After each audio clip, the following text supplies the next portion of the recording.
కొన్ని ఇళ్లలో ఏమవుతుందంటే ఆడపిల్లలు ఇద్దరు చిన్నపిల్లలు ఉంటారు, పెద్ద అన్నయ్య ఉంటాడు. అన్నయ్య ఆ తండ్రి చనిపోయిన తర్వాత తండ్రి వీలునామా రాయలేదు, ఏమీ రాయకుండా తండ్రి చనిపోయాడు.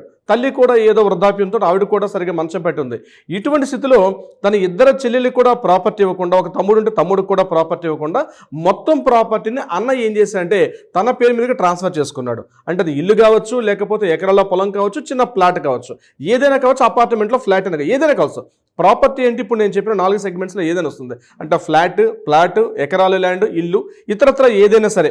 సో ఇవన్నీ కూడా ఇమూవబుల్ ప్రాపర్టీస్ అనే కింద. అయితే మిగిలిన ఇద్దరు పిల్లలకంటే ఇద్దరు ఆడపిల్లలకి తమ్ముడికి ఇవ్వకుండా మొత్తం ప్రాపర్టీని తన పేరు మీదుగా తనకున్న పలుకుబడితోటి ఆ ఎంటైర్ ప్రాపర్టీ మీద పాస్ పుస్తకాలు అన్నీ కూడా ప్రిపేర్ చేసుకుని తను ఎంజాయ్ చేస్తాడు, తన కింద ఉన్న ఇద్దరు పిల్లలకు కూడా ఇవ్వకుండా. ఇటువంటి సందర్భాల్లో ఆడపిల్లలకి హక్కు, తమ్ముడికి హక్కు వస్తుందంటే తప్పనిసరిగా వస్తుంది.